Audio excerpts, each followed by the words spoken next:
சனி பகவானின் குருவாகவும் காலத்தை கட்டுப்படுத்தும் தேவனாகவும் 12 ராசிகள், அஷ்ட திசைகள், பஞ்சபூதங்கள், நவக்கிரகங்கள் என எல்லாவற்றையும் கண்காணிக்கும் தெய்வமாக விளங்குபவர் பைரவர்.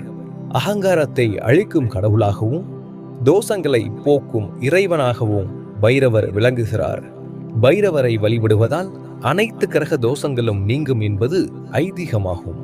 பைரவருக்கு உகந்த நாளான தேய்பிரை அஷ்டமி திதியில் உங்கள் கைகளால் பால் அபிஷேகம் செய்வதால் எண்ணியது நிறைவேறும், தடைகள் யாவும் விலகும்.